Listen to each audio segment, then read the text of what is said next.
Welcome everyone. Today we have the 8th game of the Chess World Championship. With the white pieces we have Ding Liren. He, so far, has only got some draws when he played white. But this game, what a roller coaster it was!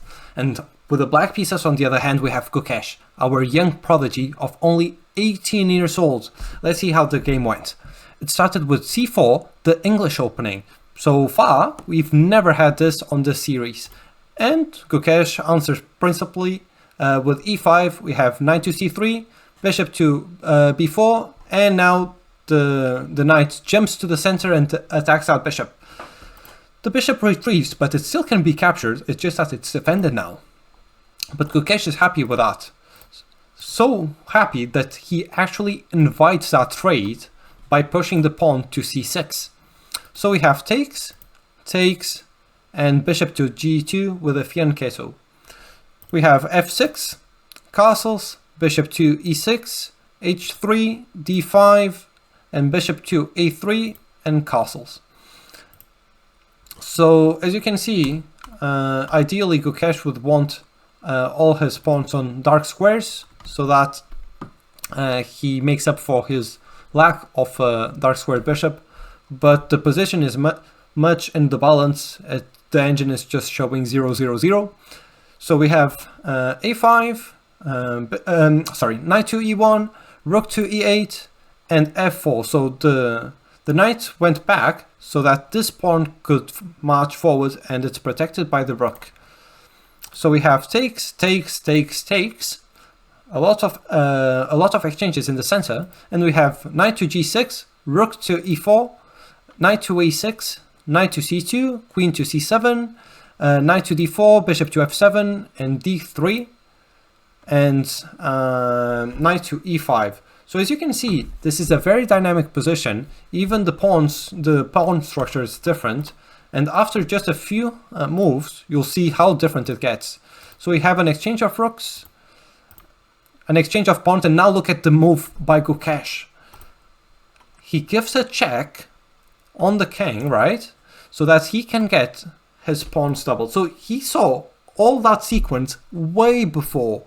And don't forget, Ding has 16 minutes to play 17 moves. So he's quite in some trouble.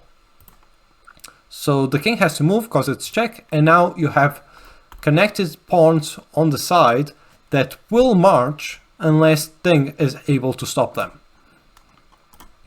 We have bishop to b2, and this ball falls because there's simply nothing to do, and Gukesh is winning. Look at the engine, Gukesh is winning. The engine is showing 1.29. So we have bishop to d4 attacking the queen, the knight blocks, and then Ding just starts applying pressure on the pinned piece.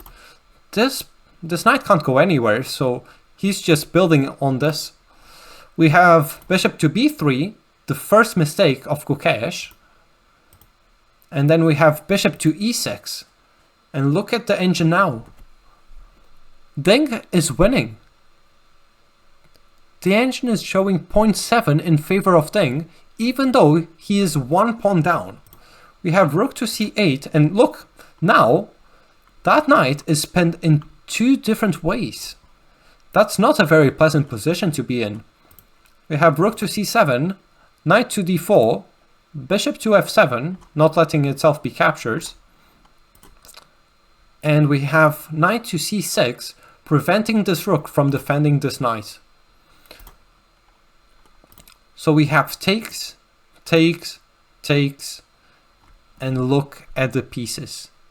Look at the pieces after this bishop takes the second knight. One person has a rook and the other one doesn't. Ding has a rook and Gukesh just has a knight. He has one more pawn than Gukesh, we'll give him that, but Ding is winning. So we have king to e1, b4, and if the king moves now to d2, protecting the rook and allowing this with a discovered attack on the queen, Ding is winning. But he doesn't play it.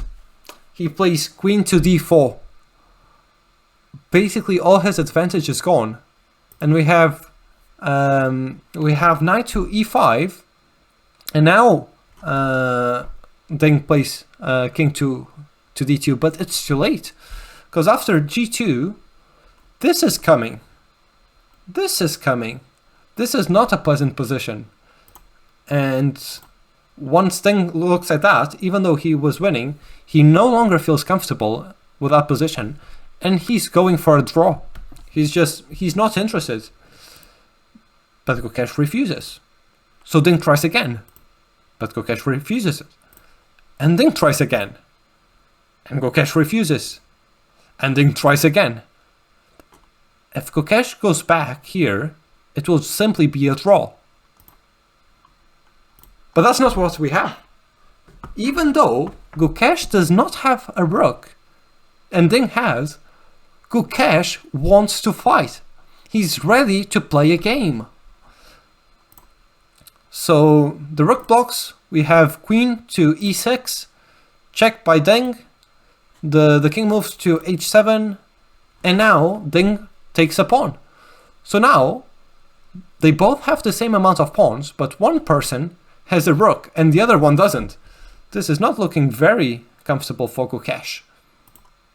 So we have b3, defended by both the queen and the bishop. Rook to c1, queen to d5, queen to b4, queen to g2.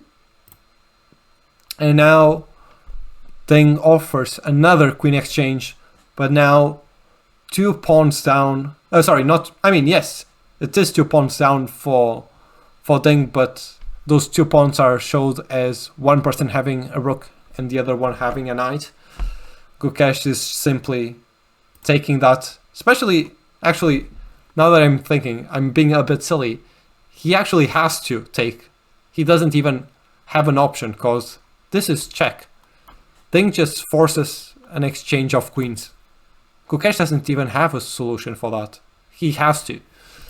So we have takes, b2, and after rook b1 and bishop to a2, they take Ding takes the pawn, but gets forked by the knight. And so after this, we get a draw, because Ding's next move will simply be capturing the knight, and then we'll have bishop fight with different colored bishops, which will simply result on a draw. What a game. What a game. I can't believe it. Gukesh was winning, then Ding was winning, then Ding was fighting for a draw, then Gukesh was refusing. Madness. What an incredible game. And that was all. I'll see you tomorrow. Take care.